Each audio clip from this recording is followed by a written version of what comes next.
Peter Pan, that's what they call me. I promise that you'll never be lonely. Peter Pan, that's what they call me. I promise that you'll never be lonely. Welcome back to another Wrestlemania review here on YouTube. I don't like this Wrestlemania at all, but I'm here and I'm excited to make this video for you. I'm very sorry that I haven't been uploading in a while. I've been very busy.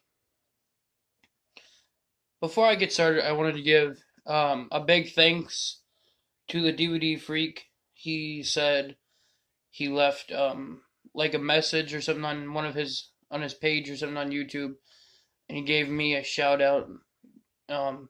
So a bunch of you have been subscribing to me.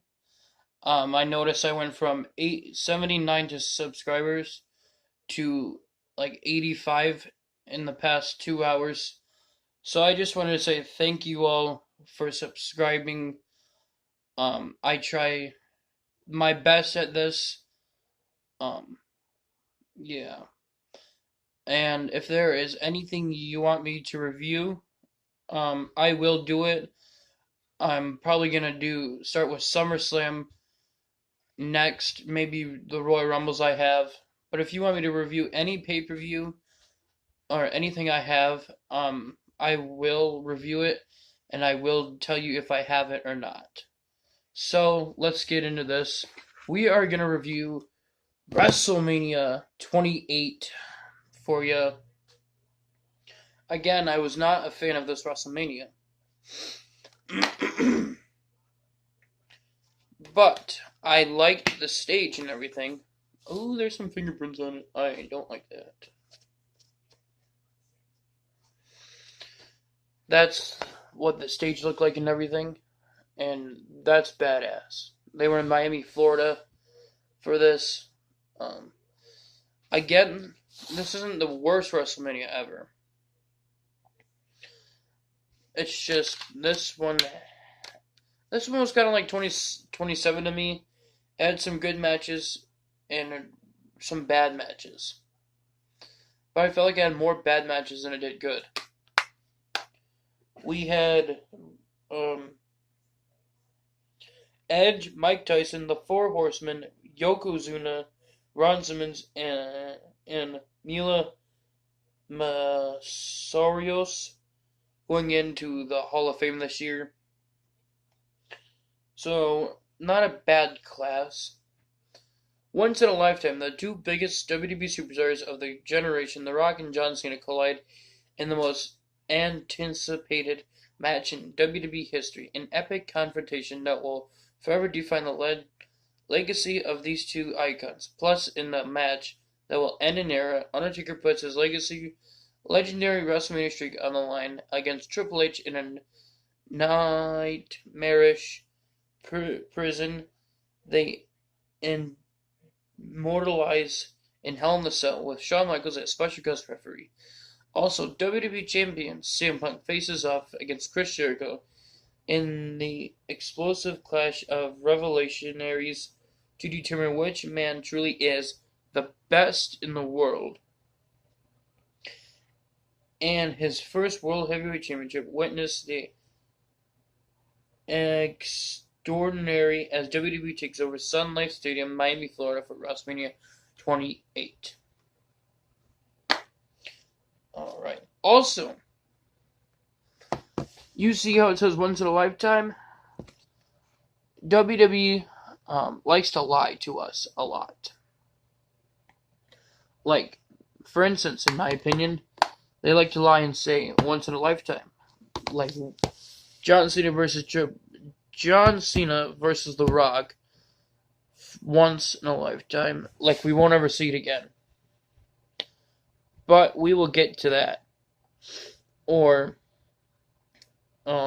saying that WrestleMania 27 was good, and it wasn't. So, enough running my mouth. Let's get into this.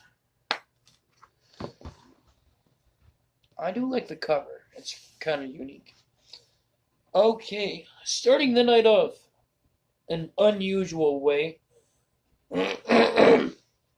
Excuse me. We had Sheamus versus Daniel Bryan. These two are making their WrestleMania debuts here. They were on the pre-show last year. They fought for the United States Championship last year, and it turned into a battle royal. So they are officially making their WrestleMania debut here.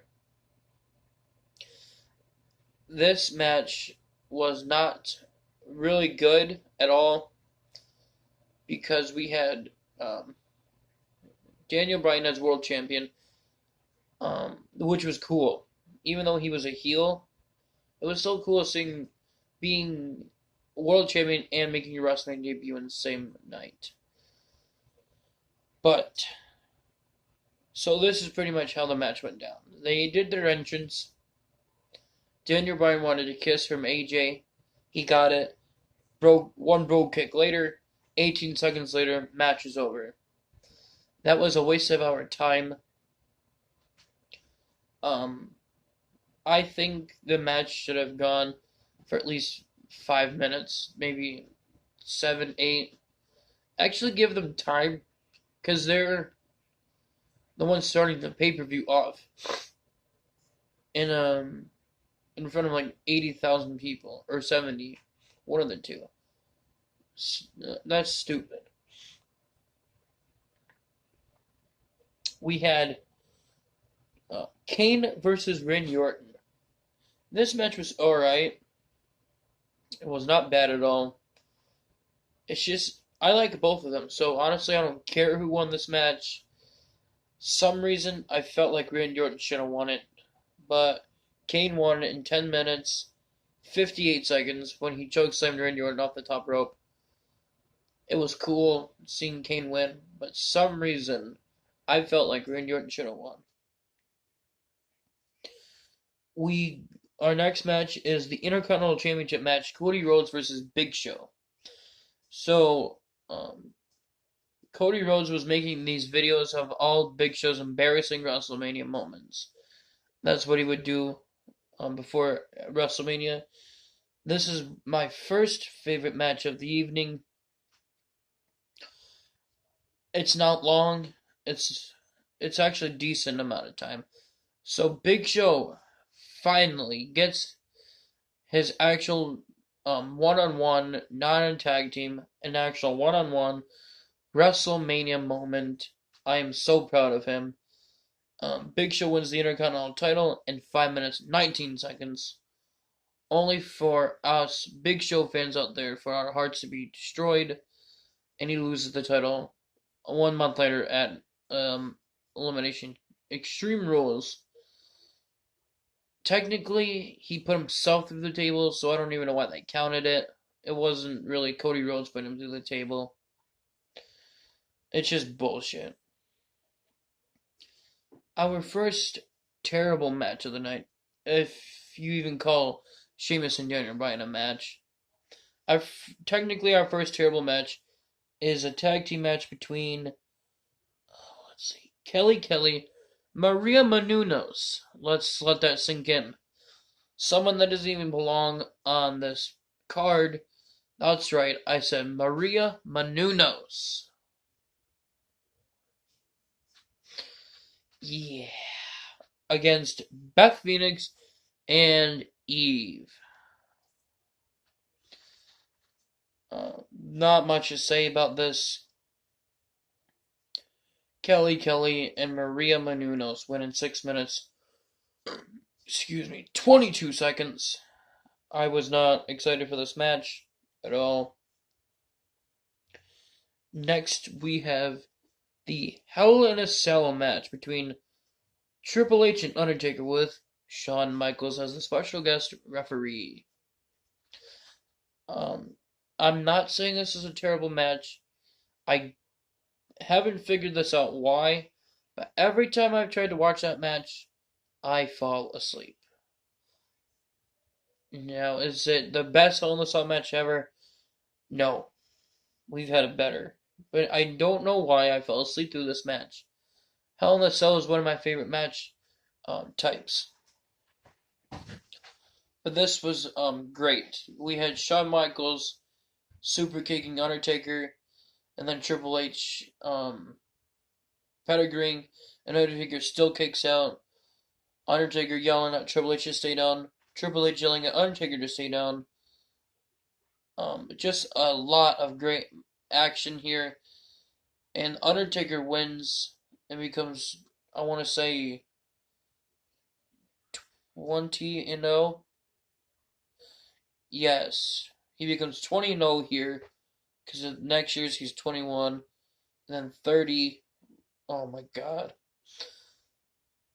Yeah, so Undertaker wins in 30 minutes, 50 seconds, almost 31 minutes in the Hell in a Cell. Crazy. And then, if you notice right here, you can see that they're leaving together like that.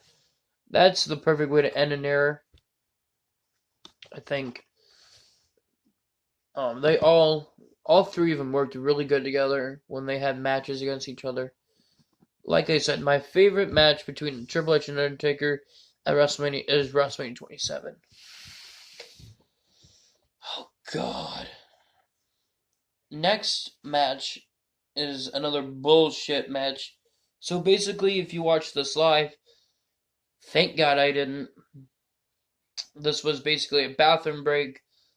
Make a sandwich. Do something else. Don't even watch this match. It's fucking horrible. So we have Team Teddy versus Team Johnny to determine who will run both Raw and SmackDown. We have Booker T, Great Khali, R-Truth, Santino Marella, Kofi Kingston, and the worst fucking superstar on this list, Zack fucking Ryder. As you can hear from my voice and tone of it, it sounds like I can't stand him. You are right. You get a thumbs up. That was Team SmackDown and Team Raw, because I'm not even gonna say their names because I don't give a fuck. Jack Swagger, Drew McIntyre, David Otunga, Mark Henry, Dolph Ziggler, and The Miz. Now that I mentioned Drew McIntyre, I know this is off topic, but what do you all think of Drew McIntyre winning the Royal Rumble? I've said this many times. He's not my first pick, but I am glad that he won it. He deserves it, and he deserves the big push that he's getting now.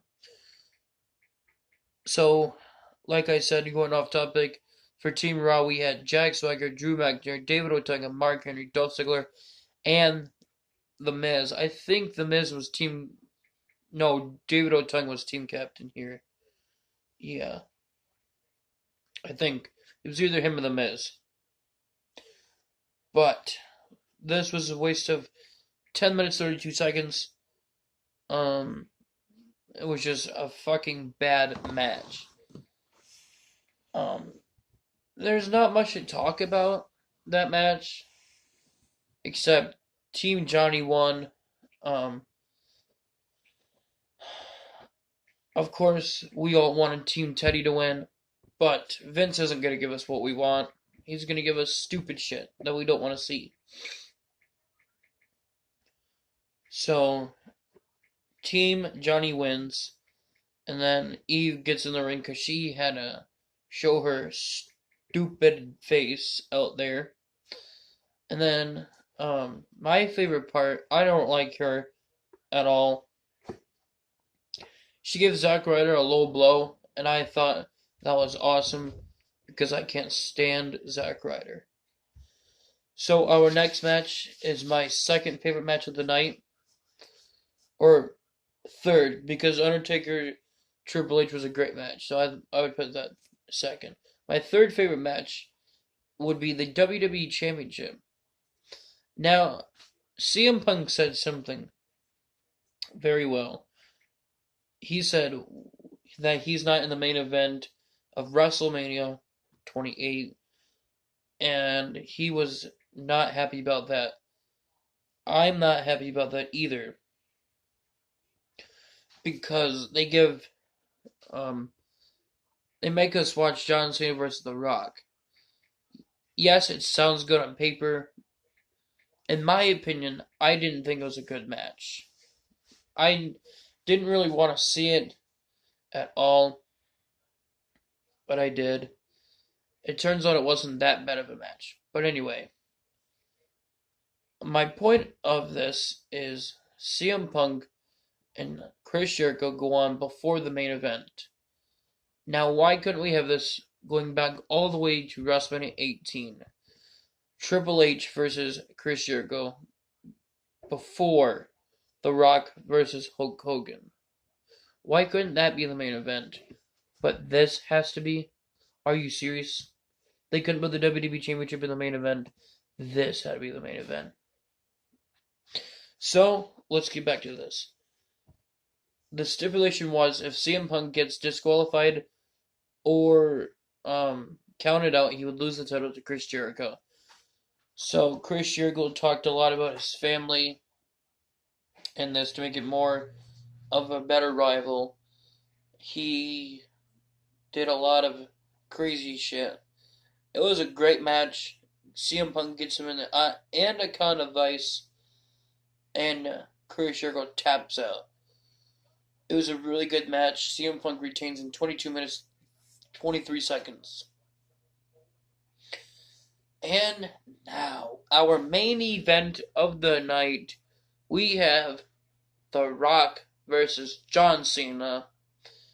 Just saying that, it sounds like a good match. In my head, I know it's a good match. Me personally, I don't care for it at all. Excuse me. They had the most horrible rival that I can ever remember in the 2010s. It did not really interest me. I didn't think any of it was hilarious. They pretty much came out and said shit about each other. And said shit about each other on social media. I wasn't a fan of that at all. I thought it was the most boring fucking crap I've ever seen, ever. The match was actually good. They had they did each other's finishers a couple times, I think. I don't really remember the match. Cena hits the FU a couple times. The Rock does the Rock Bottom. They both kick out of each other's finishers. The one thing I don't like is what Cena does at the end. He becomes a dumbass and tries to go for the People's Elbow, and the Rock counters with the Rock Bottom, and the Rock wins in 30 minutes, 35 seconds. Now, I didn't want The Rock to win. I actually wanted John Cena to win. So, yeah, you might leave some comments about that. I actually think John Cena should have won this match over The Rock. But, of course, that didn't happen. So, let me know what you think of WrestleMania 28 down below. Tell me your grade down below. I give this a solid D. I liked John Cena and The Rock's entrances. This WrestleMania has a very cool logo. Kind of reminds me of like the WrestleMania 7, 8 logo. It's just, this one did not excite me like, let's see, I'll throw one out there. Like, WrestleMania 25. Is that the greatest? No, but it got me excited, and I actually enjoyed it. Or WrestleMania 3. That one's really good. WrestleMania 9 didn't excite me, because we all know why. This one didn't excite me. So let me know what your grade down below was. I just wanted to say thank you so much, once again, to all the new subscribers that I just got. today alone. Can we try and hit 100 subscribers? That would be very cool. So stay tuned for Wrestlemania 29 review. That might be your favorite Wrestlemania, and if it is, you need to change it right now. White Stoner is out, and don't forget to subscribe and like this video before I leave. Okay, now we are out.